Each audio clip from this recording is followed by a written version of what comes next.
پاکستان کی ایران اور امریکہ کے درمیان جاری کشیدگی کم کرنے کے لیے سفارتی کوششیں اس وقت اپنے عروج پر ہیں۔ اس اقدام کا مقصد نہ صرف خطے میں قیام امن یقینی بنانا بلکہ خلیج فارس کے راستے تیل اور گیس کی سپلائی کا تحفظ بھی ہے، لیکن اس کے ساتھ ساتھ پاکستان کے پیش نظر اس تمام صورتحال سے جڑا ایک اور اہم اقتصادی پہلو بھی ہے۔ پاکستانی معیشت کا بڑا انحصار ترسیلات زر بالخصوص خلیجی ممالک سے آنے والی رقوم پر رہا ہے۔ ترسیلات زر نہ صرف پاکستان کے لیے زر مبادلے کا بڑا ذریعہ ہیں بلکہ معاشی استحکام کی ریڑھ کی ہڈی بھی سمجھی جاتی ہیں۔ پاکستان کی معاشی ترقی میں ترسیلات زر کا حصہ تقریباً برآمدات کے جی ڈی پی میں حصے کے برابر ہے۔ تو ایسے میں اگر مشرق وسطیٰ میں جاری کشیدگی میں اضافہ ہوتا ہے اور اس کے سبب کاروبار اور تعمیراتی منصوبے رک جاتے ہیں، نوکریاں ختم ہوتی ہیں، تو اس پیش رفت کا براہ راست اثر ترسیلات زر پر پڑے گا۔ نتیجتاً پہلے سے ہی بحرانوں کی شکار ملکی معیشت رفتہ رفتہ شدید دباؤ میں آ سکتی ہے۔ یہ دباؤ ملک کے اندر ہی شروع ہوتا ہے۔ پاکستان کی آبادی تیزی سے بڑھ رہی ہے، جس کے نتیجے میں ہر سال بڑی تعداد میں نوجوان روزگار کی عمر کو پہنچ رہے ہیں۔ تقریباً 20 لاکھ افراد سالانہ لیبر فورس میں شامل ہوتے ہیں، مگر معیشت ان کے لیے اتنی ملازمتیں پیدا نہیں کر پاتی، جس کے باعث بیرون ملک ہجرت ایک اہم راستہ بن جاتی ہے۔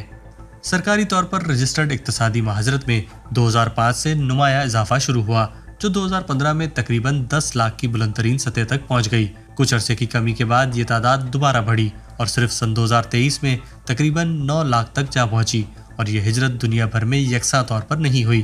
2005 سے 2015 کے دوران تیل کی بڑھتی قیمتوں نے سعودی عرب اور متحدہ امارات جیسے ممالک میں معاشی ترقی کو تیز کیا، جس کے نتیجے میں وہاں بڑی تعداد میں غیر ملکی کارکنوں کی طلب پیدا ہوئی۔ خلیجی ممالک پاکستانی کارکنوں کی سب سے بڑی منزل ہیں۔ گزشتہ 10 برسوں میں 35 لاکھ سے زائد پاکستانی صرف سعودی عرب جبکہ 20 لاکھ سے زیادہ متحدہ عرب امارات منتقل ہوئے۔ لوگ عام طور پر یو اے ای، قطر یا بحرین کا انتخاب کرتے ہیں کیونکہ پاکستان سے فاصلہ نسبتاً کم ہے اور ویزا سمیت دیگر اخراجات بھی دوسرے ممالک کے مقابلے میں کم ہوتے ہیں۔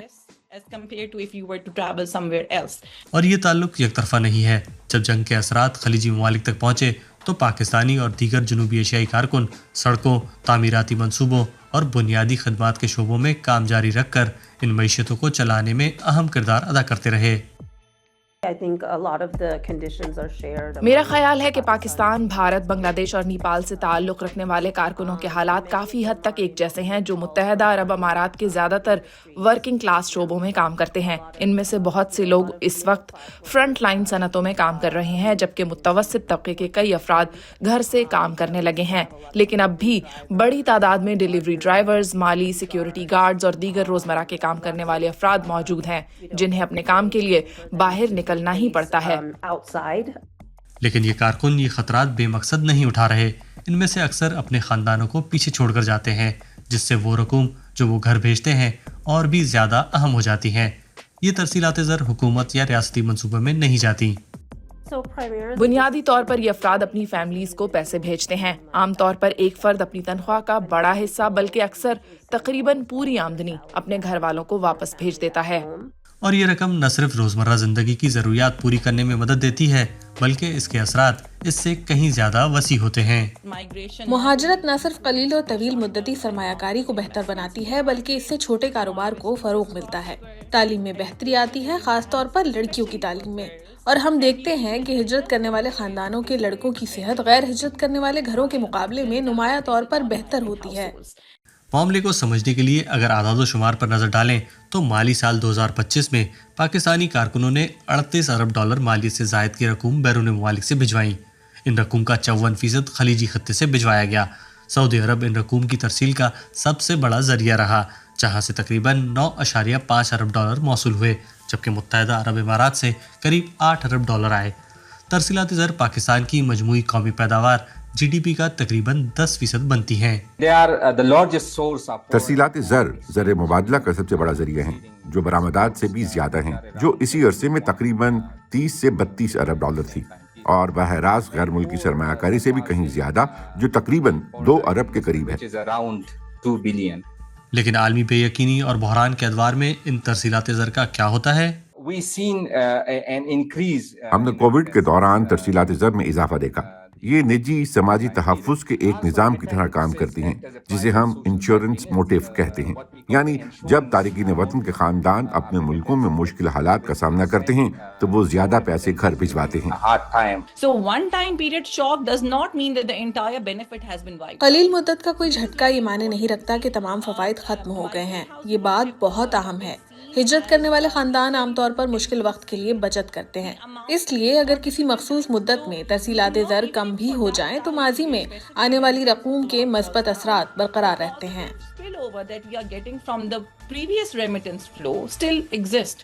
فی الحال ترسیلات زر کا سلسلہ جاری ہے اور ماضی سے یہ بھی ظاہر ہوتا ہے کہ بحران کے دوران بھی یہ سہارا قائم رہ سکتا ہے۔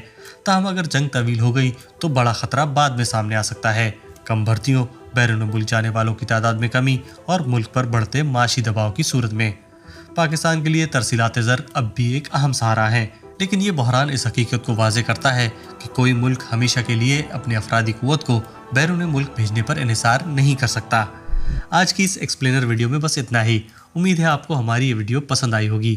اگر آپ پاکستان سمیت عالمی اقتصادی امور کو نئے اور دلچسپ زاویوں سے جاننے میں دلچسپی رکھتے ہیں تو ہماری پلے لسٹ میں موجود دیگر ویڈیوز ضرور دیکھیں اور ہمارے چینل کو سبسکرائب کرنا مت بھولیے گا۔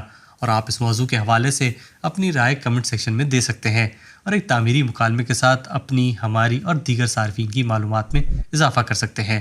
ابھی کے لیے مجھے عرفان آفتاب اور ہماری پوری ٹیم کو اجازت دیجیے۔ بہت جلد آپ سے اگلی ویڈیو میں ملاقات ہوگی۔